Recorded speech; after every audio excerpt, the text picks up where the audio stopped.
Hoy se cumple un año de mandato de Gustavo Petro, el líder del cambio, el presidente que iba a hacer las cosas de manera diferente. ¿Cuánto tiempo esperamos para este momento?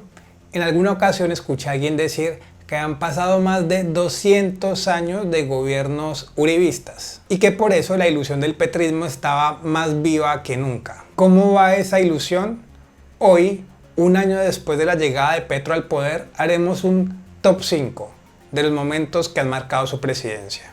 Las comunicaciones entre Laura Sarabia y Armando Benedetti. Este ha sido, sin lugar a dudas, uno de los mayores escándalos de la historia reciente del país.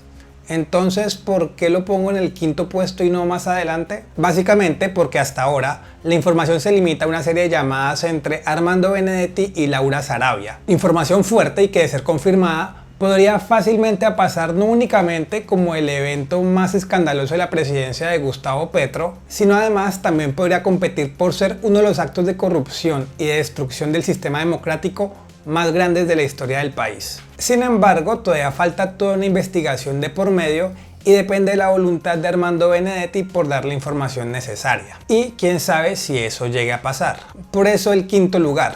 Pero, ¿quién es Armando Benedetti y qué decía en los audios? Armando Benedetti es una de las figuras de la política colombiana más camaleónicas de la historia reciente del país. Alguien que pasó de ser férreo defensor del uribismo a ser la mano derecha de Gustavo Petro. Y como tal, tiene información de primerísima mano de lo que se hizo y no se hizo en la campaña presidencial del hoy presidente. Entonces, ¿qué fue lo que él dijo? Básicamente que por él Gustavo Petro llegó a la presidencia.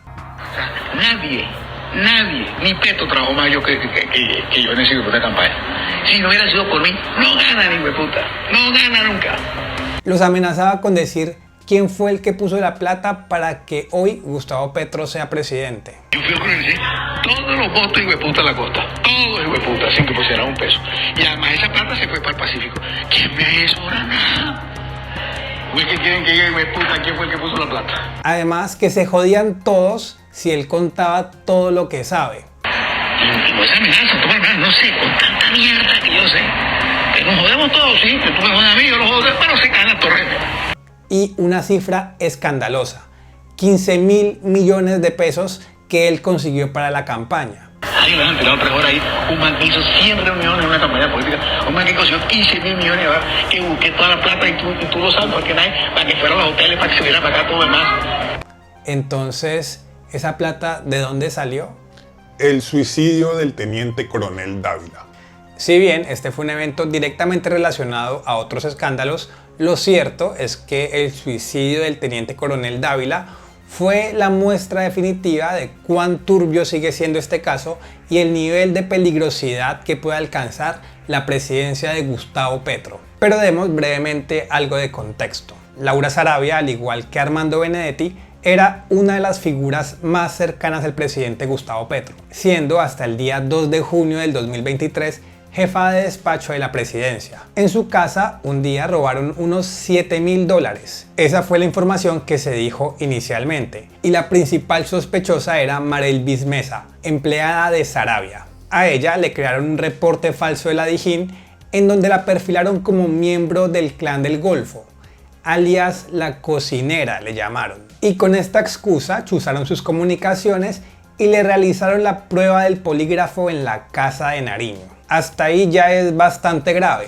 pero se pone peor, como uno ya se va acostumbrando en el gobierno de Gustavo Petro. ¿Y qué fue lo que pasó? El teniente coronel Dávila, quien era parte del aparato de seguridad del presidente, estaba involucrado en el caso. Lo que se decía es que estaba dispuesto a colaborar. Esto fue lo último que se supo.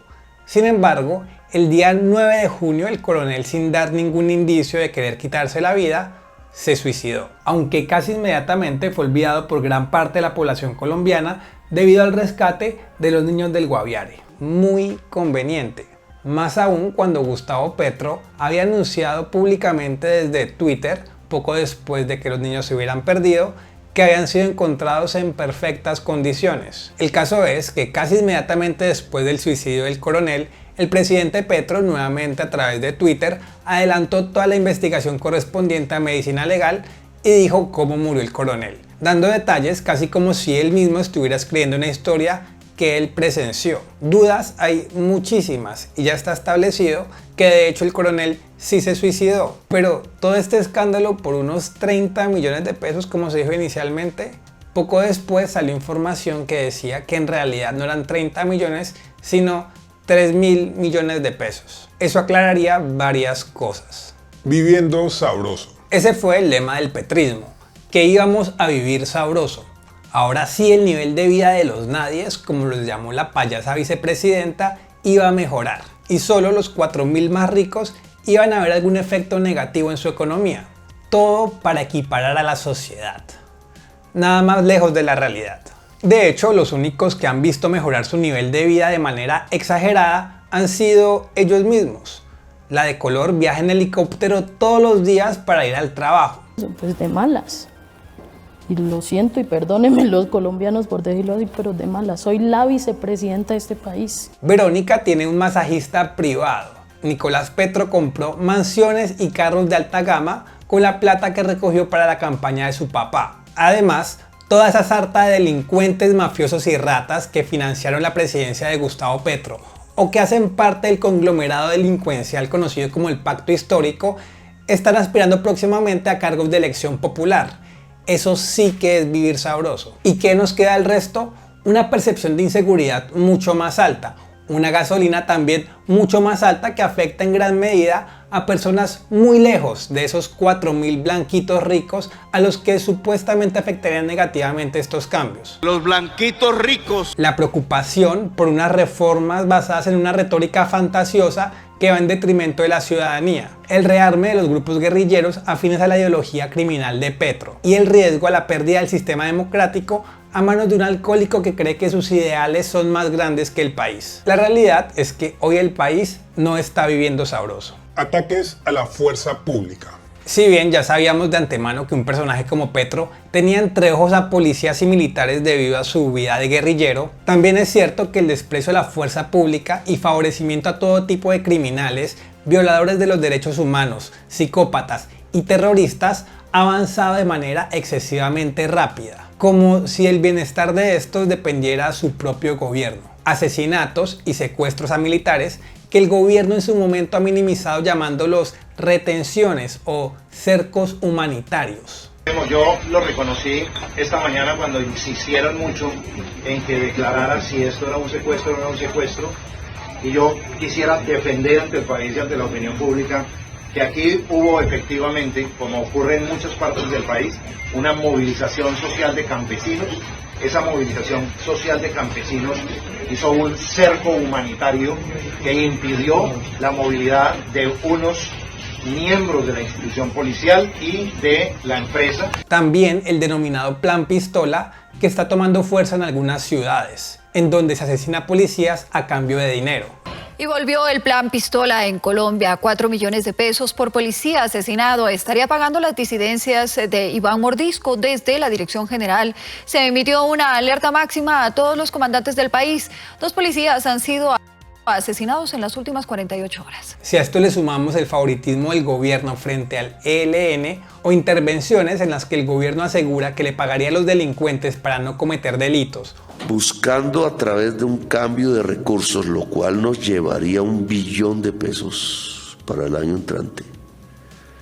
Cambio de recursos a cambio de no entrar o dejar de estar en bandas. O que los crímenes dejarían de ser crímenes si se les deja de llamar como tal. Si logramos que una serie de actividades de la sociedad colombiana que hoy se consideran crimen, no se consideren crimen más adelante, pues habrá, por definición, menos crimen en Colombia. Nos habla de una situación terriblemente preocupante, que como todas las decisiones de Gustavo Petro, pero más que ninguna otra, pone a toda la población en un riesgo real. Y es que eso es justamente lo que está sucediendo. Con 56 masacres hasta la fecha, el gobierno mundial de la vida es hasta ahora uno de los más infames tanto con la fuerza pública como con sus ciudadanos, permitiendo el crimen y los delitos en contra de la población y no permitiendo que aquellos que defienden el territorio nacional lo hagan con todas sus capacidades, limitándolos para que el crimen en el país siga creciendo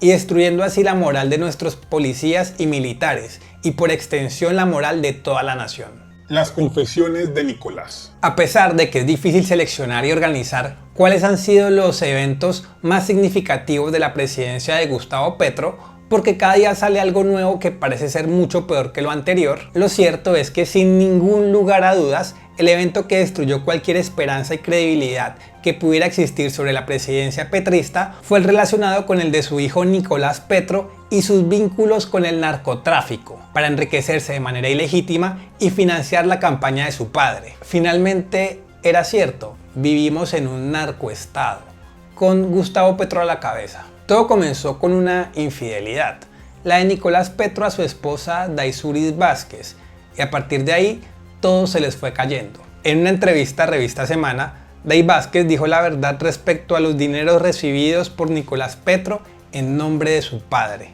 Primero, recibir dineros de personas que han tenido un pasado un poco oscuro, con un señor, Santa López Sierra, estuvo extraditado 20 años por, contrabando. Creo que eso es conocimiento de todo el mundo. Este señor ahora aspira a la alcaldía, si no estoy mal, de Maicao, Guajiro. Y le recibió dinero a este señor.